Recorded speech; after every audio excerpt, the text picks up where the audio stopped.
and welcome to the Wonkette Weekend Live Chat. I am Robin Panacchia, and this is the lovely and talented Stephen Robinson. Apparently, I have to do that backwards in order to point to him. I'm still really unclear on how this whole thing works, but hello. You did very well. Okay, so it's so weird. I don't like it. Well, I majored in how to point at people. That was my sole. Oh, so that's all I studied, and then I owed $100,000 and one barista because the pointing industry collapsed. Who knew? No, actually, I majored in something far more responsible, and everyone told me would never die: newspaper journalism. Oh,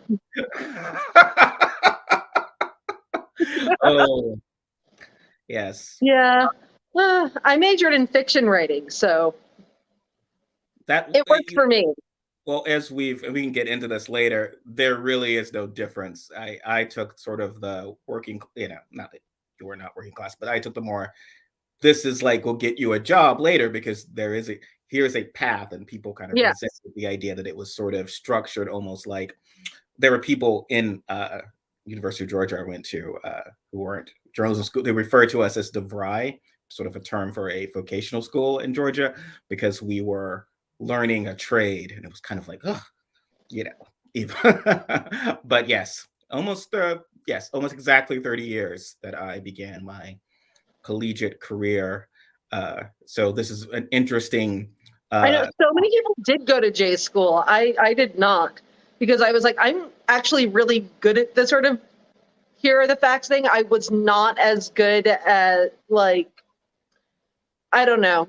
I needed fiction writing is what I'm saying. Like, I needed that more than I needed, spit out the actual facts of the thing. So. Yeah. I mean, I took a lot of courses that later I would have people who didn't go to J school would like not, there was no benefit to my expertise. So it would be like, oh, well, we can't say this, or we can say this. And it's like, well, no. And I would list all the stuff that I had perhaps learned taking a comm law class, and I would just get laughed at, and they would just do whatever they want. So it's the sort of the curse of minority expertise that minorities and women experience, because often it's just sort of your expertise is not kind of treated that well. I think actually the problem with like anything focused on expertise is that it's going to be constantly changing. Exactly. So, which is why learning how to think and learning how to learn are in fact valuable in and of themselves. But you would actually go and learn and take advantage of things and figure out how to learn. But before because I have interesting ideas about college based on some of the awful stuff that came out after Biden announced the loan. But I mean, we've been covering this since the announcement. You've obviously been in favor of this. So what are your thoughts okay, so I am on team. I don't think it goes far enough. I think that we very specifically need to switch our understanding of college as like individual personal betterment to it is a societal good. It is a public good. We need people to go to college. That is good for our society, because that's part of the reason why, the right has been so able to demonize this. Like with Boebert today, she individualized it. It wasn't, we're taking care of everyone's education or, people's student loans. It's Karen's daughter, like, which all of that aside. Know who that's referring to? She doesn't know what the Karen thing is, I think. Yeah. So she individualized Karen's daughter majoring in lesbian dance theory. One person, right? And they do that in order to make it seem like, both college is frivolous and not worth your time, but and people who go there are stupid and majoring in stupid things. Yes, misused Karen. but she's purposely ignoring every other person going to college to individualize it. Like, oh, we're doing this one person a favor. No, we're doing society a favor. But We, she's a fundamentally stupid person, and and I would be happy to have my tax money go to educating her. yes, well, we've had this debate with people who kind of go after her for not having attended college. I've said before, I didn't go to Harvard. I don't believe that I am less than someone who did go to Harvard, certainly someone like Jared Kushner or Ted Cruz. But if I start spouting stereotypes about Harvard and say it's just a bunch of people in, polo shirts or whatever, like completely speaking out of ignorance, I should be called out for my ignorance. And so I think what Wilbur and others do, I think that's the thing. Like like they are humanizing people. I'm sorry. Oh, no, I was saying like anything where people don't know what they're talking about and have no familiarity with it.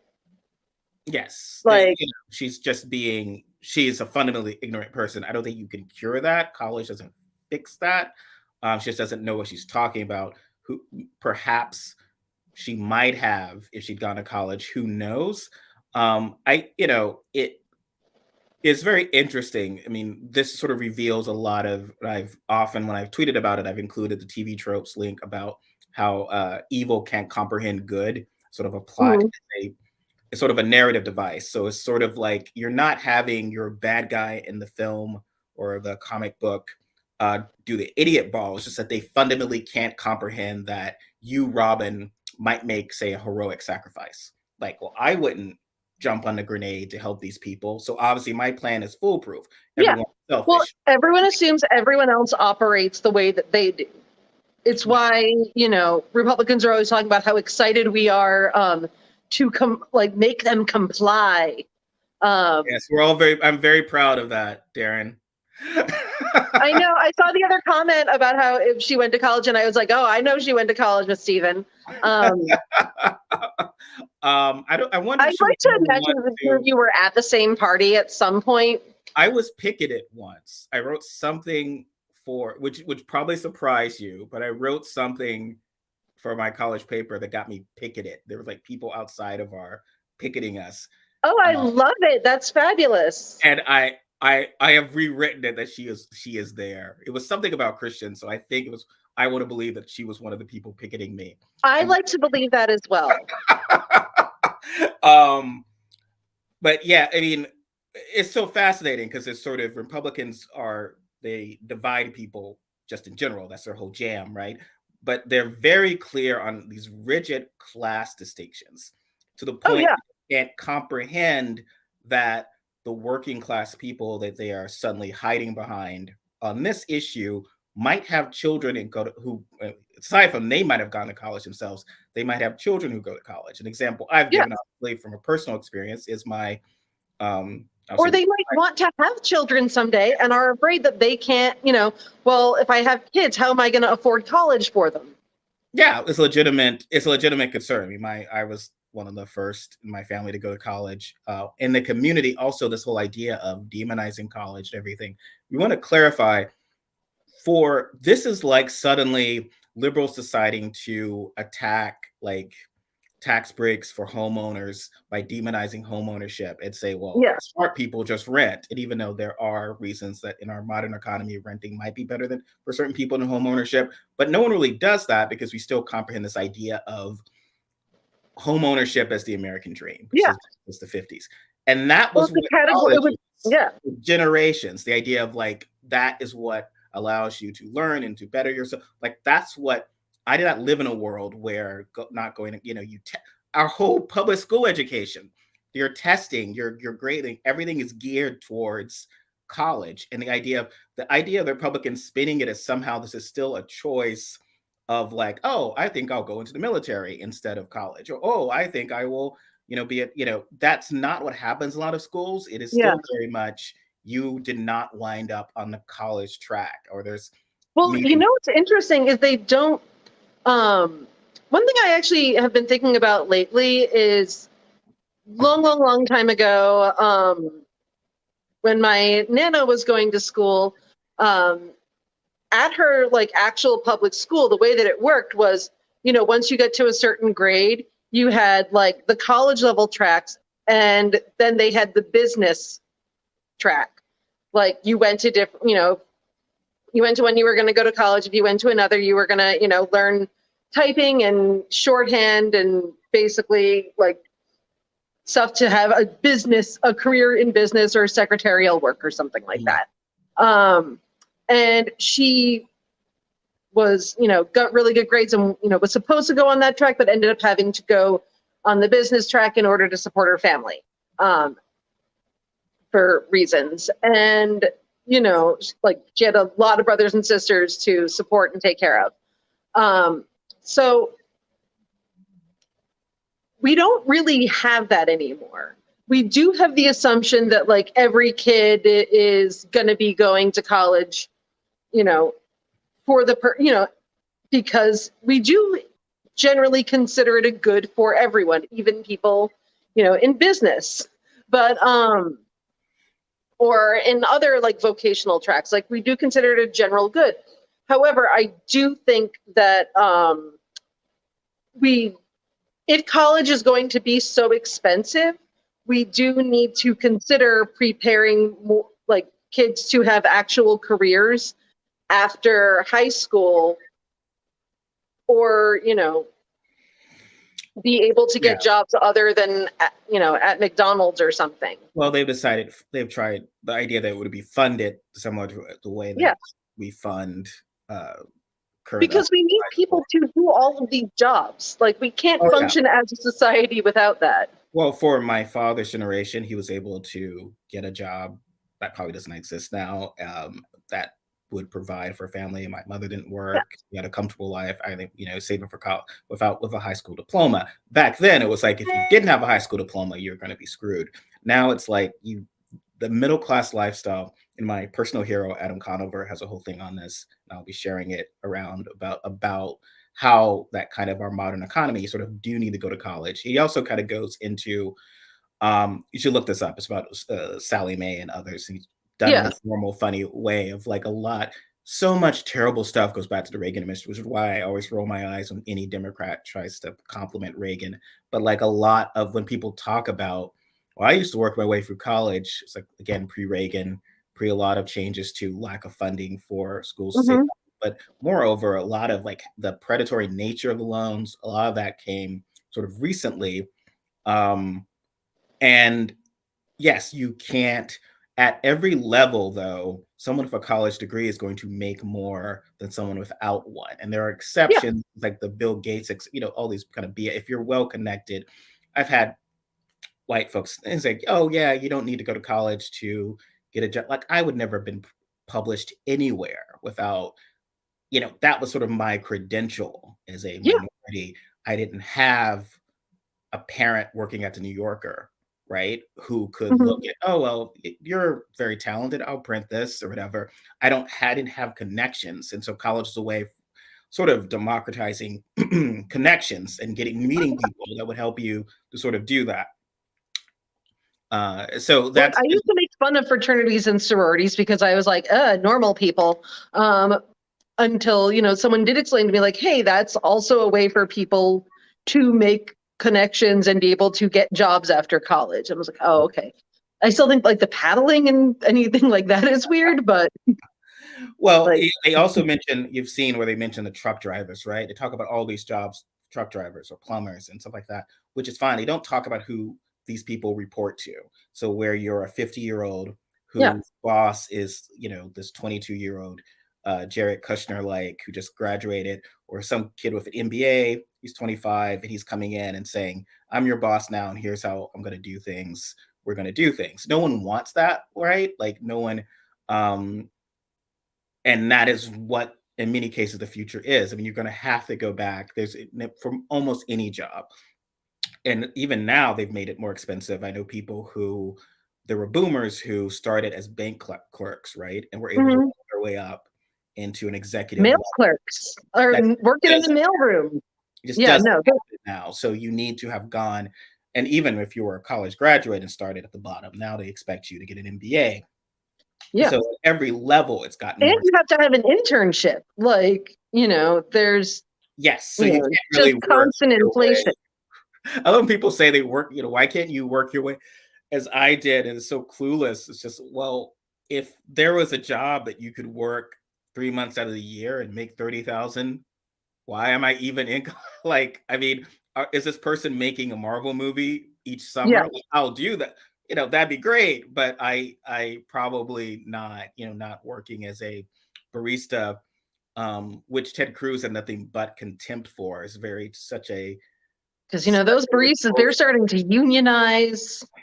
They, honest, like, why Ted Cruz no, was guaranteeing that he'll never no, get a spit-free cup of coffee in his I life. know. Just about this straw man, Diane Chambers, who is very, clueless and doesn't she majored in something worthless, which again, as you were saying, all this stuff is frivolous, and there really isn't. Like, I'm going to speak generally, there really aren't frivolous. People can say that, oh, well, this basket weaving, all this sort of BS, whatever. But for legitimate majors and our majors, there are very few frivolous ones. You can Yeah.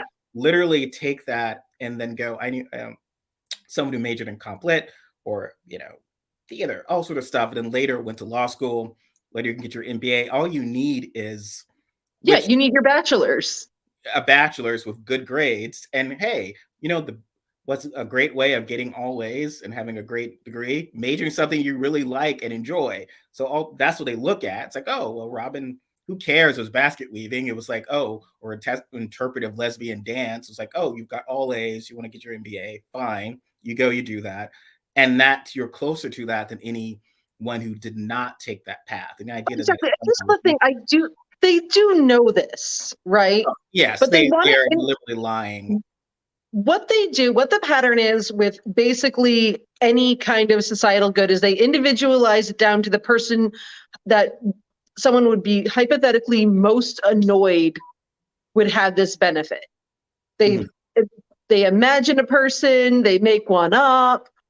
It was the same thing with Reagan and his racist welfare queen bullshit. Like, it was like, oh, we're gonna throw all these programs out because this hypothetical lady who it turned out I think was like didn't even really exist. Because that person might benefit. So let's not do this thing that would help so many people because this one person who might annoy you will benefit from it. And that's really how they Is it also just it was 25 years after like the worst of Jim Crow, right? yeah. So like, okay, well maybe this lady deserves to have a role. Yeah. Like, shouldn't that been part of the deal? Like everyone, all right, Yeah. we really put you guys through some shit.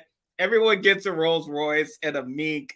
Really sorry for lynching your kids. Like, it's just ridiculous. This whole image that Reagan ran in of black people as fundamentally lazy, less than like barely 100 and whatever. It was only like 120 years after we've Oh, been yeah. working for And they free. had these people getting so like outraged and angry, like, oh, you go to these neighborhoods and they live in these dilapidated houses, but they have like Cadillacs in the driveway. And guess what? That was because of redlining. That was because people literally could not get like houses and apartments in different areas of town. So people could be making a decent amount of money, but they could not live in Yes, because of certain redlining. houses. My parents' house, the actual deed says it can only be sold to white people. Yes, I mean, it's not enforceable, but that is what the it original was deed for says. years. You could not afford to leave, or you could not build wealth into your. It's just absurd. And what's interesting is the lack of respect that Cruz has, which is a given for anyone who is a barista. These people work very hard, and it's but it's part of the sickness we all kind of grew up with. I know for myself, the idea of like the worst thing you could do would be, okay, well, study hard so you don't wind up flipping burgers for a living or pumping gas or anything like that. So you But are, he picks barista for a reason, right? oh, Like, well, that's because sort of the modern, it's not, it's not a manly, because none of these jobs are anything that women do. They talk about in grand numbers. So the average person is going to see a man as a truck driver, as a man as, that's who they're deliberately kind of picking. They aren't picking jobs that, like, they don't talk about lady working in retail or lady working, at even for the government, like Black women who work for the post office or stuff like that. They're very Mhm. specifically trying to pit, and it's like overeducated academics and overeducated, um, uh, which is one of the hallmarks of fascism. So they get very upset about being called out as fascists, even though, like, disdain for intellectuals and the arts is like number 10. It's like just one of the many signs of fascism. So they really Yeah. lean on But that. also, I think what they're trying to evoke, specifically like with the barista, they say a barista, they don't say flipping burgers. Mhm. And because what they're trying to evoke is, because these baristas are all, that's a fancy thing. That's the kind of, menial job that you have if you're a fancy person, possibly with a degree in gender studies, not, flipping burgers where it would be like rather someone with a high school, it's not the same mental image. Well, yeah, so trying to And like draw a certain sense of the because people who coffee do houses are for the job. smart people. Like, Yes, these are the, but it's still a real job. Like he even said, well, yeah, she can't find a job. It's like, well, she is a Brit. That is a job.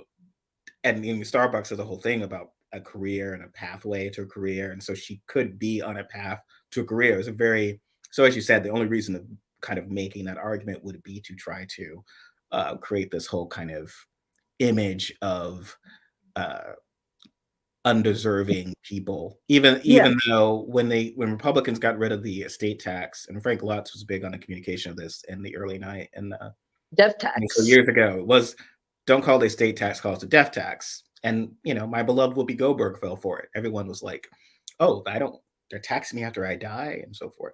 And Okay, look, I love Whoopi Goldberg as a comedian and an actress, and that. fair enough, But yes. Because she's not been always correct on, yes, yeah, other things. But and so she had fallen for it. But my point being with that, a lot of people beyond the usual were just sort of falling for this well, obvious. because actually, what they did with that was they generalized it rather than individualized it. They didn't talk about the actual people who would be getting the benefit would be benefiting from eliminating the estate tax. They would talk about. They made it sound like, it's a death tax. Everyone will be affected by this. Well, like, no, Or they were talking about bringing out like most people mom will and not pop, ever. Yeah, the mom and pop corner store. It's like, Aunt Robin's bakery.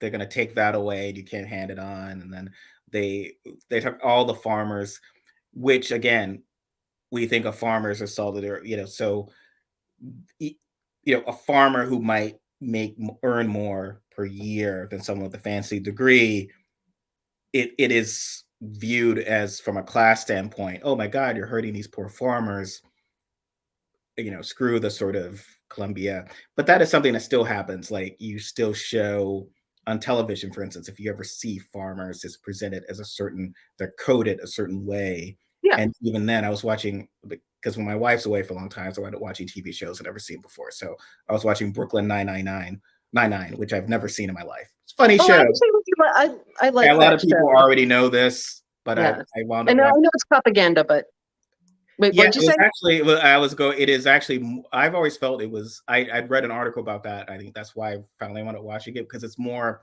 the cops are actually more diverse, cooler, and it's actually more, so they were arguing that it's more effective propaganda than, say, Yeah, Law and Order. Like Law and because Order they're actually, actually saying like this stuff is bad and we want to change it, whereas that's not really what's happening with cops in real life. no, and on the show, I guess the captain, great Andre, his husband is a Columbia University, and their home is Mhm. palatial townhome, and with this beautiful library and everything. It's just like, well, no, do you know law, what Columbia University Yeah, professors make? Even if they're tenured, they don't make a lot as much as that, but they sort of code it as like, yeah, certainly not. Like they're not getting that in New York. Like, no, I mean, even like, and it's the Although coding is actually, a also police very. officer, police captain could be making that much. Oh Police yeah, officers actually make a lot of money. but and the coding is very fascinating to go to her field. Yeah. So like if so for you, if you ever present something like yourself on television, it's like not just that your apartment is like this grand like friend styles apartment. It's obviously been decorated with like furnishings and whatever. It's like crazy. It just reads wealth and taste in Yeah. certain ways that whereas like the show The Middle, even though they probably were making even though they're working class jobs, working about as much as any reporter or journalist, their house is always falling apart, their furniture is mismatched. So they associating wealth with taste, wealth with class. So something like this. Hold on. We're spanning. What there's like a what is that a dead? Yeah, it's a deer head. It's horrifying, Did which you is kill why the we deer have it. yourself? So, what? Did you kill the deer yourself? No, I did not. My roommate got it from someone, and she brought it home, and I was like, perfect. Yeah, my Stick wife. a lay on it. My wife actually killed a deer by accident. It ran Oh out. no! It ran out in front of her car when she was. I'm so scared of that. I'm so scared of moose. Like that is like you have probably never had that problem, but Yes, her friends kept I calling imagine there her aren't moose in. Pardon? oh, they kept calling her car the deer killer. She had Yeah. to keep the car for a while after running of the deer. But so she Oh, hit the deer. It was like they were driving. I don't know where they were. It was long before we met. She was in college at the time. She hits the deer, and they're freaking out what to do, whatever. And someone emerges. This kind of mountain man emerges from the woods and asks, "What you're gonna do with the deer?" And they're like, "I don't. What? We just hit it. We don't know." And he's like, "Do you mind if I take it?" And they're like, "Sure." So he just kind of takes the deer with him. And that was the last they saw of the mountain man who took the deer from him. wow.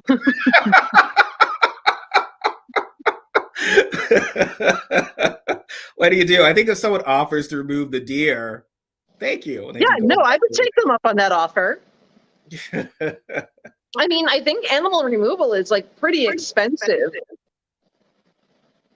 Yeah, that's It's a very no one wants to for that reason. It's yeah. like No, I actually wasn't joking about the moose thing. Like if you drive around New Hampshire, which is near where I used to live, like there is a serious danger that you could encounter a moose and like you run into a moose, you're fucking dead. Like those things are terrifying and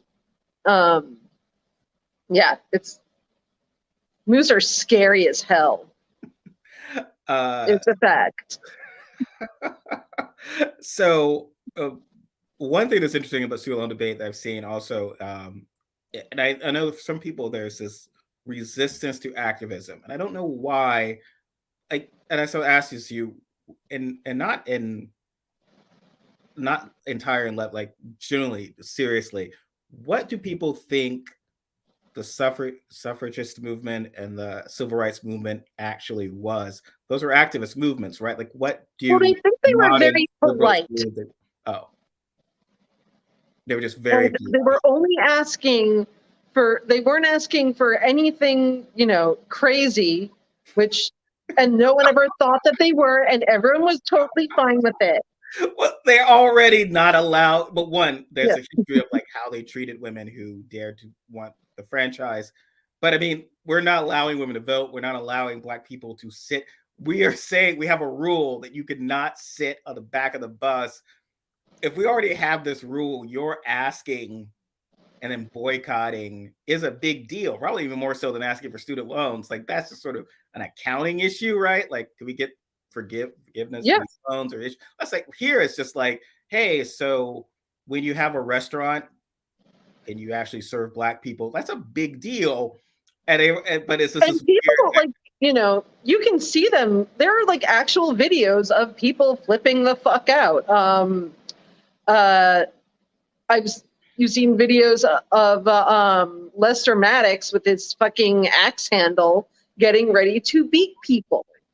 It wasn't, they were the one video that I saw, he's actually making very similar arguments to like what you hear people like Republicans now making on various issues. Like he's like, this is my restaurant. I'll serve who I want. And there will never be a black person in my restaurant because it's mine. I own it. It belongs to me. I don't do a very good Lester Maddox impersonation. I'm sorry about that. Judy Garland, yes. Lester Maddox, Judy not so Garland adds. You should just do it as Judy Garland cast as Lester Maddox in the Lester Maddox story. It's very and the failing of the right libertarianism, as you described it, is this idea that, oh well, people would just stop going yes. to the restaurants, and the problem is you needed to make that illegal so that way it's the law, so that the racists who couldn't just say, you let black people in your restaurant, I'm never going to go to your restaurant again. And so anyone trying to do the right thing would lose their business. Here it's like, well, I've got to let black people into the restaurant, so what can I do? So that the idea that the free market will kind of work its own way out is just not particularly feasible. Sorry, I had to turn the fan off. I like literally could not hear anything. So it's like you're doing a tour of your apartment in like those an inadvertent tour of my apartment. But no, just the fan was on so loud that I could not hear a word that you're saying, and it's still on now, but it should stop in a minute. So oh, there it is. It stopped. All right. It's really hot here. Oh, well, yeah, it's actually starting to cool down here in Portland for the start of school. My son starts school next week, so so the reason I brought up the activism, because it was sort of when Liz Warren and others were pushing for this and they would talk about it, tweet about it, there would be a lot of like, why are you wasting people's time tweeting Biden about it? There are other things happening. You don't know what you're talking about, whatever, which is fine. It's fine. You have your opinion on that. But then suddenly, once Biden actually did it, then it was like, oh, well, they had no influence. Activism had no influence on this. Oh, yeah. No, that was just him doing it out of the graciousness of his heart. He didn't need to be pressured. He was going to do it anyway. It was part of his, like they said in The Good Place, my 5 million 18-point plan. This was how I was going to do this all along. I knew this all along. Kamala was whispering into Biden, said, let's do this. And so, which is fine. Like, look, if you want to believe this, it's fine. It's just, in my experience, politicians don't do anything without pressure, especially when potential. Well, they literally need that in order to justify doing what they're doing. Like, you can't, like, that's not crazy, right? Like, they need to be able to say, hey, these people out here really want this, and I am doing it because it is what the people want. Well, it's sort of like if you were to pressure me, like if you were to lobby me heavily for a surprise party, I know that giving you a surprise birthday party won't be disastrous. It's like, no, Stephen, I want you to pretend that you forgot my birthday and that none of my friends like me. And then you'll say, hey, while I'm crying, bring me into a room and we'll go, hey, surprise. I actually want that. That's a good time. Yeah. But if you don't, if you just assume, it's a good chance. It's like, hey, it's like, well, F you. Like, I don't want this. So you've got to actually make it clear, because otherwise there very could have been a chance of like, well, wait a minute, I'm I pay these loans. That's the other thing that Boebert said, of just like, everyone paid off their loans doesn't want to like ever, which is like, well, but do they want to live in a country where people are educated, where they have doctors? So yeah, some troll online was lecturing me about how, this is unfair because it's not progressive, because rich people will get their loans forgiven, which despite the caps or whatever. And so that's one of those things where it's like, I'm open for debate, but I tend to block or mute people who it's like, you obviously aren't interested in like, it's right there. Like, it's right there. Like, obviously rich people, millionaires are getting, and a lot of those folks don't have student loan debt. And then you start like, well, no, they do. And it's like, okay, well, Sometimes they do, but you know what? It's not about the individual, it's about society in general. And and we're not. and what I was trying to clarify with that is that people, it's sort of like there are people with a lot of money who could buy a house outright. They don't because there's such, a mortgage is still sort of considered good debt. It's like not the best use of, Yeah. you even had a million lying around, buying a house in cash is probably not the best use of your funds. And what happens, what my experience was, there are some people who, and I remember when I first went to New York, it was shocking. I dated a woman who had just graduated from Columbia, and her parents had paid for her college, like completely, and it was such a shock. Like, well, but that's like a lot of money, right? Like, and just discovering how much some colleges was like, Yeah. oh my god, like that's a money, and they like wrote a check. It's like, yeah, and then I knew people who would do something like, okay, we'll take out the loan, but it's they're taking out the loan for themselves and paying it over time. And then the parents would sort of, it's kind of the good type of loan where, oh, well, I'm between jobs. Well, don't worry, Stephen, you don't have to pay us back, or we'll cover your loans for a while. As Yeah. opposed to when, for a lot of people, it's just like, okay, well, the economy just crashed. No one's coming to bail me out. And that was a big thing. In fact, I mean, probably, that's what happened with everyone. Like when I graduated from, like when I was done with college and everything, there were no, it was the recession happened and there were literally no jobs. I worked retail for a long time and I was awesome at it. But like half the people I went to school with got, jobs that had nothing to do with their career because there just were no and jobs. it has nothing to do with your what you studied or working hard. It's a completely roll of the dice that you graduate at a time based on what the economic conditions are. That way you can get a job right out of school.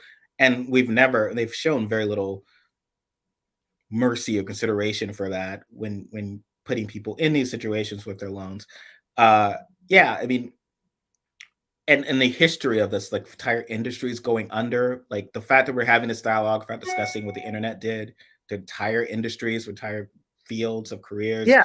where we still have long, like I joked about this on Twitter of like, oh, so Hillary Clinton should have just gone to all these devastated Rust Belt towns and said, well, you broke ass people, just go join the military. Because that's what they're saying now. It's like, well, how can we should just, how can we get people to go to the Well, military? They fight I at will war. maintain forever that a very big part of the reason why we do not have socialized, why college is so expensive and why we do not have socialized medicine is because they need people to join the army.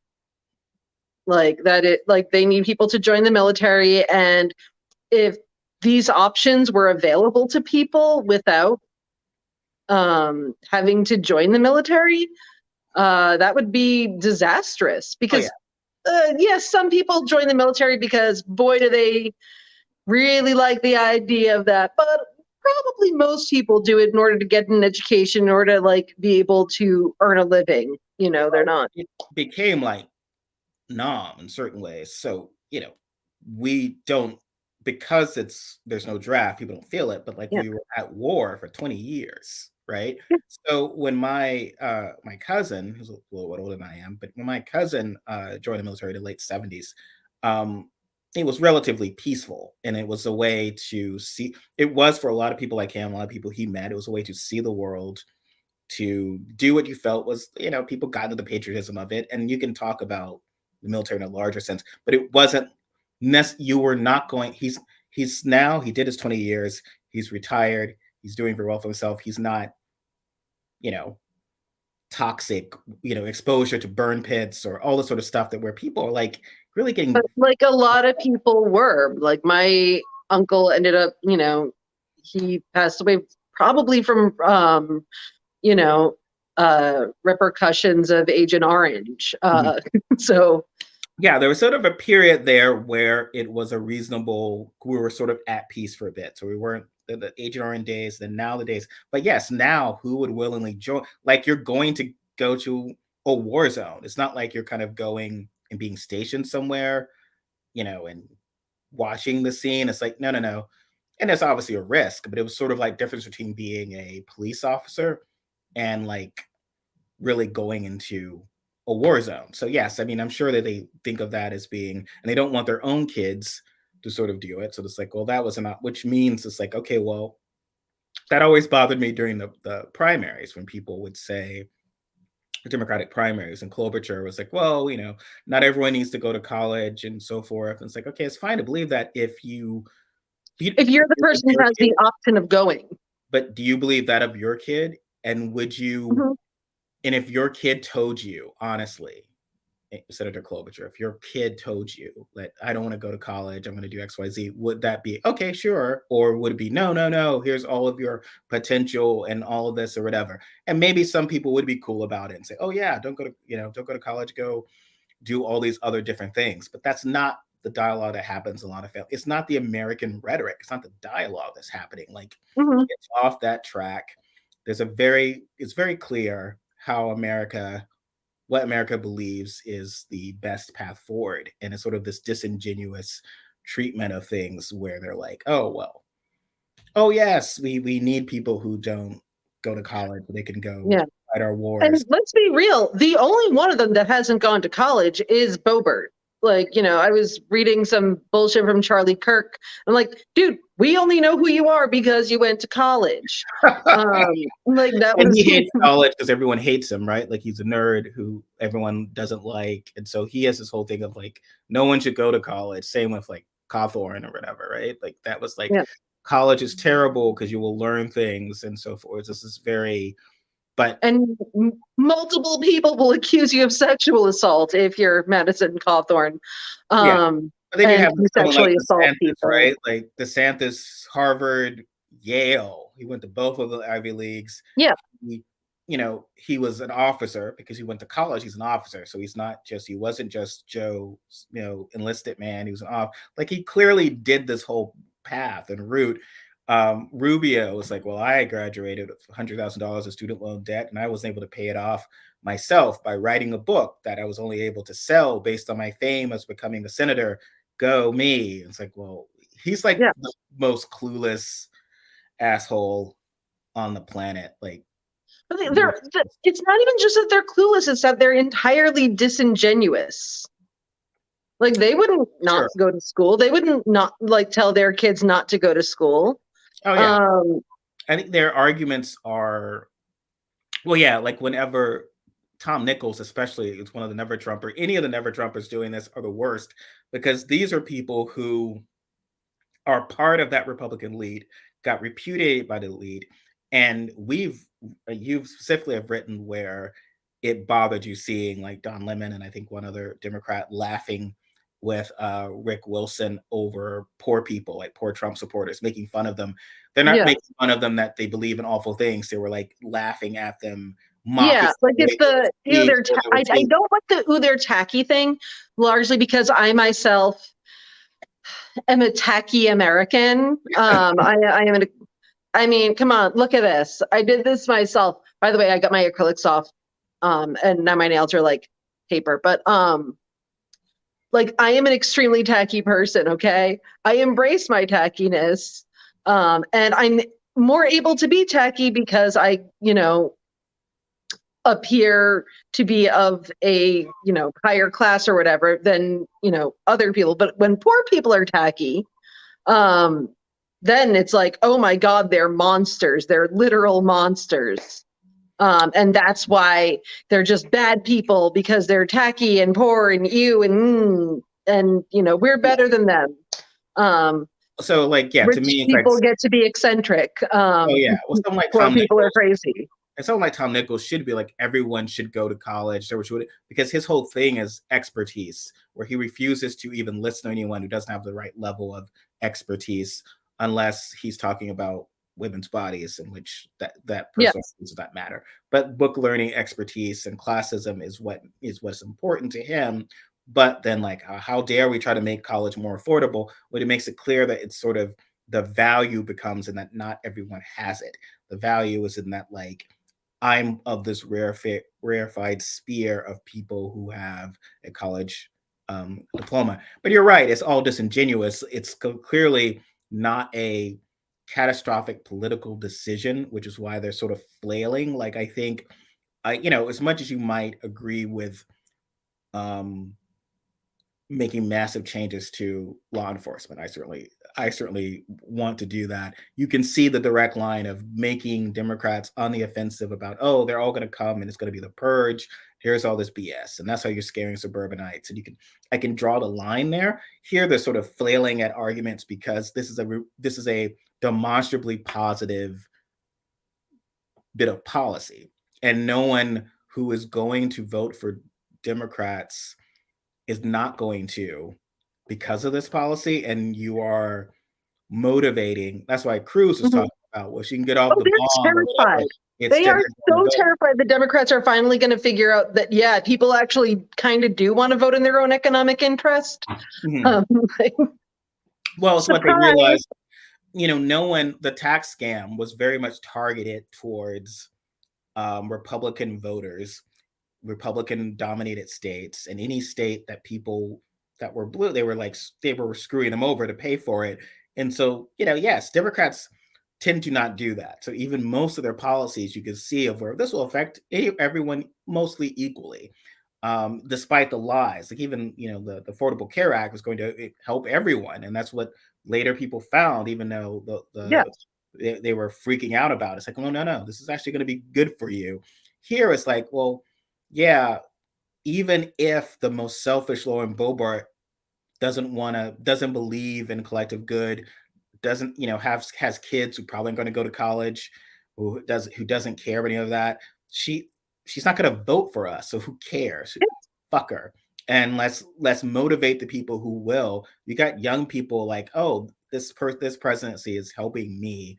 I'm going to vote for them again. That's how you get reelected. And there's only so much. And that's how you get like loyal voters forever. Like I know people like to be like, young kids, they don't vote, but get them while they're young. Exactly. But there's only so much. And it also is kind of like the old trope about, arson, murder, and jaywalking. Because if your Republicans have spent this whole time saying that we're pedophile groomers, who are they going to bend over? It's like, oh, well, the Joker I know he killed all these people, but he also forgave student loan debt that's a relatively minor offense, considering all the other things you're telling us that we should hate these people for. But I mean, I think generally, honestly, it's like kind of the way people from where I'm from, like you'd hear people talking about Buddy Cianci, like, yeah, he assaulted someone, he went to prison, but look at how beautiful he made the city. Like, you like people who deliver for you, right? I think, and something we've discussed. I mean, for so many generations of working class people, particularly working class people of color, college was a huge thing. Like college, people would go, even in community. I've always talked about how, again, it's almost 30 years ago, my childhood barber, he was only at the time a few years older than I was, but he was very excited I was going to college and hugged me and was like, oh man, this is awesome. Like showing true, he wasn't like, oh, I'm a barber, I didn't go to college. It was like, oh man, my God, he felt a connection with me and was happy that I was doing this. I think for a lot of folks for the parents who work, the idea was that college was going to make it so that a better life for your kids. And so what you didn't want was to see your kid, drowning in debt. And unlike so many, of the people with potentially loans whose parents are well off, you're not like, oh, well, when I die, Stephen can sell the beach house and pay off the loans. It's more of like, I'm going to die. And my kid, I really thought that busting my ass and helping him get to school, maybe you take out these loans, but I didn't know he's not going to be okay. I'm going to die not knowing that my kids are okay. And that's devastating. So I think for a lot of working class people that Republicans think are pissed off, they're going to be like, no, my kids are going to be okay. Yeah. Like, my kid is not going to. I mean, honestly, like there are people, like how many people are like, I'm not going to have kids because I don't think I can send them to college. That would be very expensive. I don't think I can afford to have children.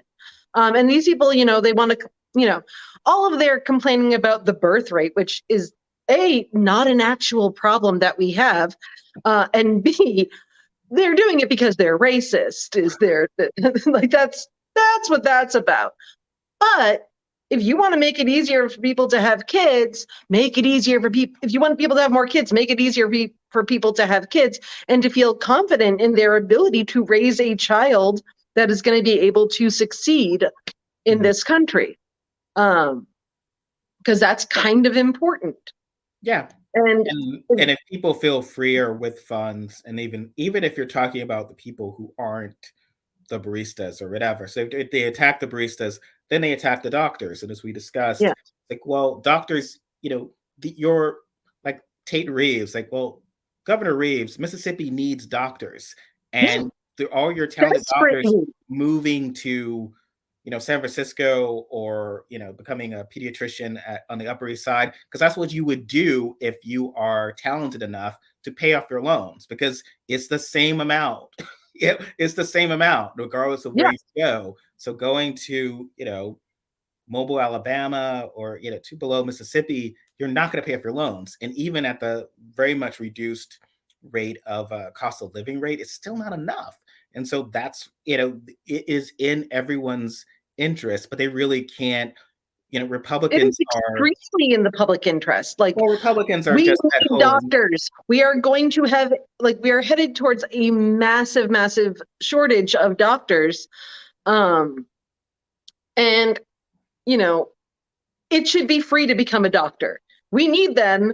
We should, quite frankly, at this one, we should probably be paying people to become doctors. We need them so desperately. And one of the things that grosses me out more than pretty much any other sentiment in the entire world is the reason we can't have socialized healthcare is because think of the wait times. No one would be able to see a doctor if everyone was able to see a doctor. And I'm like, that is the grossest, most, I hear it all the time. They're like, oh, but the wait times. That's just awful. Like, if I place an order, so I'm at home and I feel like some ribs, I'm going to watch Brooklyn Nine-Nine, which apparently I discovered is a good show. I'm going to order some ribs, and it's like, okay, well, you can get your ribs in 20 minutes, or you're going to get them in an hour. It's like, oh, well, what's the difference? Well, you get them in 20 minutes because you're a part of the 1% of people who can afford to eat. And but if it'll be an hour though if everyone can eat. And I'm like, well, what kind of sociopath?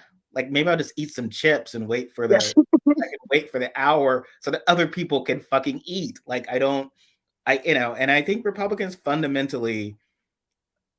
I've heard Democrats making that argument. They're like, well, how will anyone ever see a doctor if everyone can see the doctor? And that's well, everyone. The problem isn't that, like, you want to be ahead. Well, a lot of I've seen one of the things that they joke about Democrat liberals becoming conservative if they have kids, because sort of like a glorification of you wind up with your selfishness being glorified. Oh, so I'm living in this all-white neighborhood and going to this all-white school, private school, even though I said all this stuff about discriminatory, to all white neighbor, gated communities were bad. I used to say that, and I used to say that, public schools are important, but the world is what it is. I want my kid to have the best life.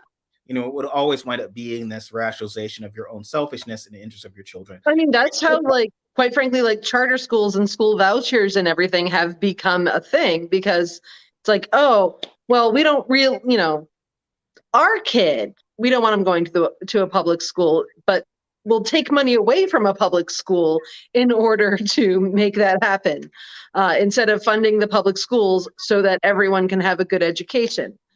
Also, we should be paying people to become teachers. It should be free to become a teacher.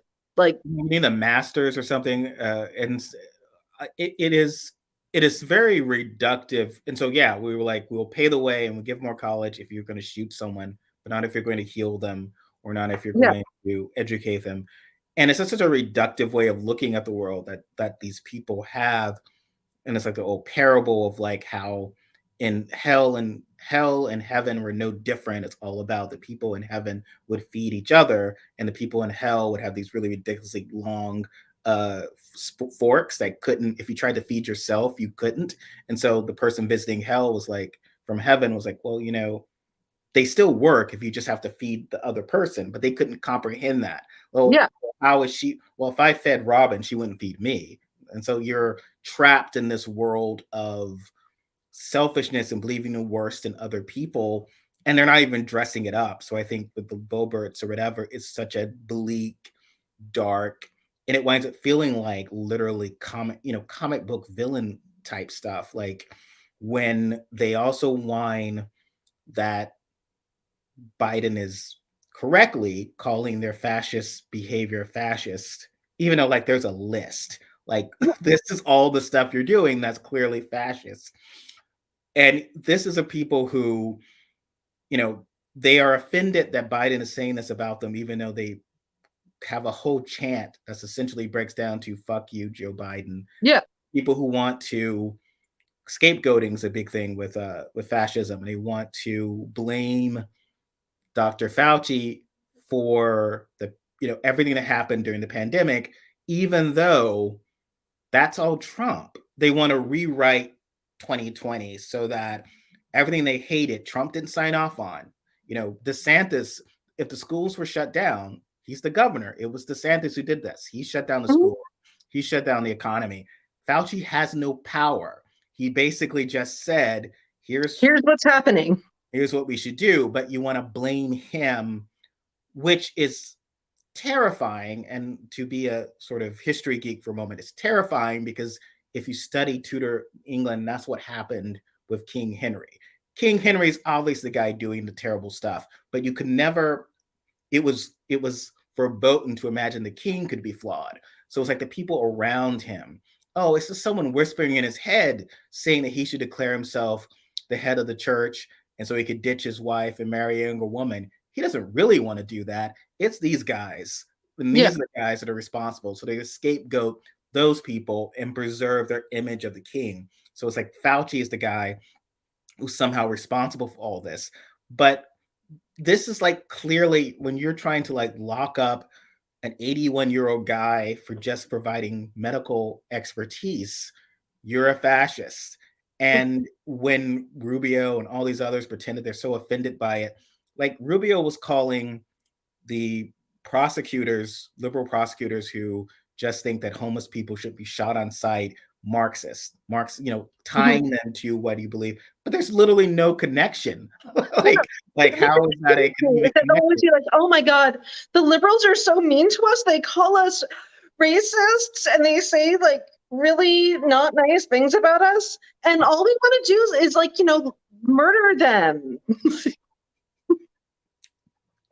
And look, we can talk about the term "the quiet part" out loud, right? But like when you were saying, it's one thing to say, "Oh, this politician who didn't vote for this marriage equality bill is homophobic." Oh no, I'm not homophobic. I believe this, and we could argue about that. Fine, but like when you're going about lesbian dance theory, like, okay, well, you are homophobic. You're homo. Like, well, you're the purpose of that is, homophobic. Like, oh, this undeserving person is going to take your Christian money and use it to study lesbian dance theory, and no one's going to hire her to be a banker or a CPA with that kind of degree. And that's not going to benefit you in any way, which, by the way, the arts benefit us all is one thing that I would actually like to say for a fact. There's a reason why, the Russian government right now is scrambling to fund a lot of their arts situations because it's been really affected by the sanctions. And they know that like that has a lot to do with national pride and, general propaganda, quite frankly. Like we do want people to be in the arts. Like, well, it came up during the pandemic, right? Everyone was talking about essential workers, and outside of that dialogue was the arts was part of that essential. That's what kept a lot of people sane, right? And one writer was talking about this of like, it really pissed him off that everyone is still having this rhetoric about the arts when they would go in and even the people now trying to defund the arts or whatever, what do they do after a tough day at work? They go and they watch television or whatever. They are engaging with people in the arts. And you could say what people, because here in Portland is like an arts tax. And whenever someone leaves Portland, the city of Portland, and goes to like Copland, I think it's called Happy Valley, or they so the other towns or whatever. They're like, oh, I don't have to pay this art tax anymore. And it's just so it's like a very small amount of money, but they Yeah, sort of it's really actually good for your community. One of the ways that communities do get revitalized is when they do programs like where they'll just let artists go and live in the city for free, or let writers live in the city, like give them places to live for free, because that makes the entire area better. That is proven to work. Also, like we know, like we do know that these things have value. No one would say, "Oh, there shouldn't be ballet." I mean, unless you're like making like a general comment on how horrible it is on people's bodies, in which case, you know, I guess that case could be made. But like we do need people who to dance. We even people who don't like the ballet don't think that there shouldn't be a ballet. well, I think their argument is that this is all something that should be rich people fund it. So Yeah. let rich people do it. It's the Ayn Rand theory. The census, so you know, and for every Billy Joel, so working class person who's very talented or whatever, or Bruce Springsteen, there's apparently Jared Kushner who's going to give you the next great American novel. It's like a lot of very rich people aren't that creative. Yeah. And even if so, you're going to get a very limited form of art, even if you're saying all the art I want to see is mainstream. So, like for instance, Marvel books mainstream, but a lot of people who came into that came from humble beginnings. Mhm. Chadwick Boseman and other who relied on arts programs fundings to get into even that aspect. So you have no arts without investing in this, and something will be all need and want, and the impact on everyone. So just dismissing it is just, I don't know. I mean, you don't, people say to ignore people like Lauren Bobart, but the problem is it's just, you need to confront. There were 18,000 questions on Quora about lesbian dance theory. Like, because Well, apparently, because they've been using this term for a long time, because they're like, oh, that's a, you know, it's in very easy, it's a scare word or a scare term. Lesbians are getting this great advantage in the world, and they're conning Yeah. you, and they're being frivolous. or like with gender studies, where men know so little about women. Everyone should be taking women's studies courses. They should be kind of comprehending the world in a certain way, but they're like, somehow this is this useless job. So Cruz would talk about like this gender studies thing or something. It's like, well, even though he's later like wants to know specifically what makes a woman and can't even define that accurately. Maybe you do take a women's studies course. It's very fascinating too, because these men who conservatives who have attacked women's studies, going back to again when I was in college, so decades ago, they've always attacked women's studies. Oh yeah. Then they wind up wanting to define femininity, find what it means by as a woman by political. Well, the Bible tells them that. Yes, you're a woman. You have that part of Eve's whatever the rib. You saw what you watched the TV show Lucifer, right? And when Adam showed up, who's just this complete annoying frat boy type guy, is just very. Yeah, no, I mean, I don't know too much about the story of creation or whatever. I think I'm Team Lilith, but like, Lilith, I mean, the story of Lilith, being, I mean, I remember I got it through being big into BB Nora, liking the character Lilith, and I think reading somewhere how they chose that name of like as the reference. Yeah. Lilith, and I was like, oh, that's interesting. It's just sort of, I don't know. I read about it, I was like, that lady seemed pretty cool. wound up writing the demons because she wanted too much from. Yeah, like it was like she was apparently evil because she was a woman who enjoyed sex, and I was like, this is a fucked up religion. Sorry. So much of it, you read it, it's like, even I remember sitting down and reading the Bible, because when I was a child, boredom was possible. There's no internet. I remember going to my grandparents, and it was like, right at the time when my grandmother was alive, and we go into, my mom was talking to my grandmother, and I go into the the TV room, and the TV is all fuzzy, and I couldn't get only once. I have nothing to do but to read. The only thing that's in there is a Bible. I remember sitting there and reading the Bible, and it was just like, oh my God, this is like insane. I'm only like 10, 12 or Yeah. 13, but even I get, this is insane. Like Oh everything, yeah. Well, apparently the only women thing are responsible my for these aunt used to read was like a Lives of the Saints or something book. So I was like, this lady's getting her breasts chopped off. This sounds like a terrible time. I women are don't like this at all.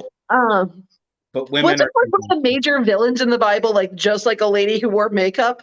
Like I and then like a hairdresser also, like all oh yeah, so cutting off women, the evil women in the Bible are evil for like entirely innocuous reasons. cutting off Samson's Yeah. hair. A lady turned around, pillar of salt for you. Like Curiosity is a bad thing. So, yeah. But yeah, I mean, it's absolutely not. That sounds really boring. I never read the no, I mean, Bible. I think you either get it or you don't. I think it makes a lot of sense for certain people. Certain people find comfort into it. It's very fascinating because I grew up in the Black church, and my rejection of religion as an organized form came more from the fact that white evangelicalism is what's oppressing you. So I'm rejecting that.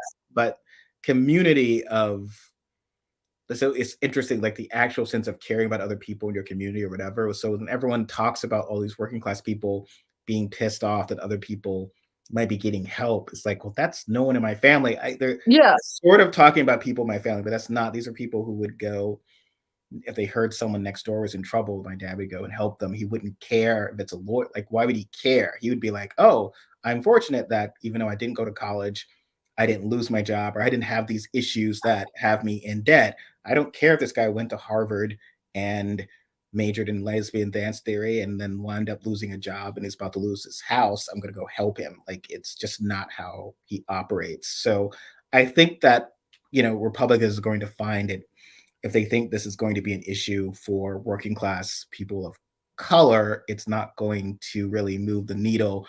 It will probably, and they can piss off, I mean, the white working class voters who hate Democrats already hate us. So I think I'm glad that we're no longer not promoting good policy just because we're trying to like win over people who legitimately think that we're terrible. So, so what else is going on before we wind down, Robin? Oh Lord, I don't even know. Just very quickly though, we've been talking about Blake Masters in Arizona, who was trying to back away from his abortion position. There was some more news of this that I'm covering, which is just that Mitch McConnell has pulled a lot of money out of Arizona. I think they're giving up on Arizona. So a lot of the extremism has really shifted. Stop giving up on places.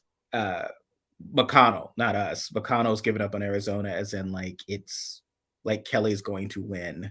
Yeah, and he was one of the most vulnerable. But Blake Masters is terrible, and the anti-abortion, like even in Arizona, the attorney general's been asking to institute this anti-abortion law that goes back before Arizona was even a state, and there's no exceptions for anything.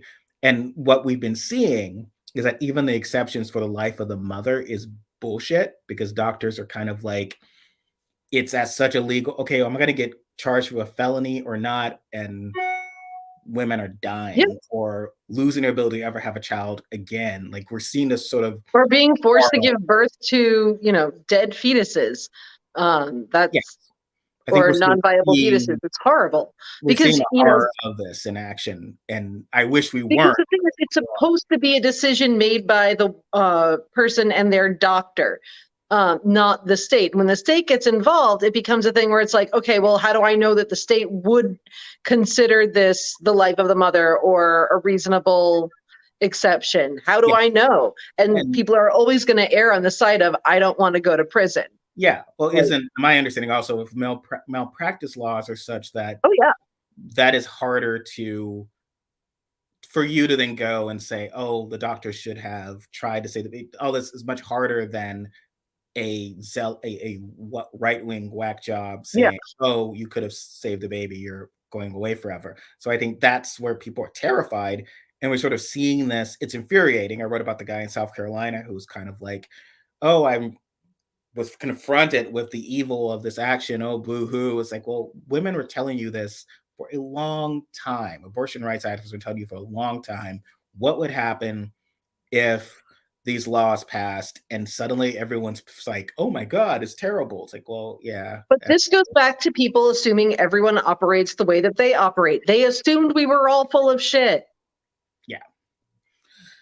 It's and I wish this wasn't happening. I think what we've seen though is that it's like we talk about when Republicans scaremongered about, you know, um homelessness or lax laws on the homeless or lax laws, defunding the police, all of that. There is no literal purge. You're not coming home and there's homeless people living in your house. There is no case of the purge coming. So the worst case scenarios aren't really happening. There's only so far they could take with that. And they did do fairly well with scaremongering. Here, they're on the defensive because no, as soon as Dobbs became as soon as Roe was overturned, these nightmare stories are real. And it is something that Republicans are going to have to own fully. And I think it Mhm. does change the dynamic of the election because this idea that, well, Democrats always will lose the midterms because they are the party in power.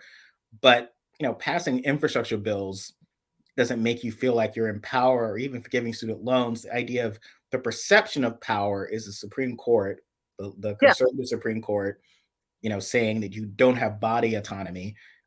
States, Republican states passing voter suppression, like they are acting as if they are in charge. And I think what's going to happen is voters are going to say, you're the guys in charge who have effed up all of this. And we hope that will result in, a true reckoning for what they've done. We can only Yeah. hope at this point. But yes, go out and vote, register to vote, go out and vote. We have an announcement. Next week's movie is Bridesmaids in honor of Holly and Paul's commitment celebration during the Labor Day weekend wonk meet in Massachusetts. That's So great. that should be fun for you guys. Have you seen Bridesmaids? Yes, yes. True story. seem Chris very and Liz went to my same high school. You seem shocked. There's a lot of movies I've seen that you have not seen. This is not the No, weird. I know, but like that's like a good movie. You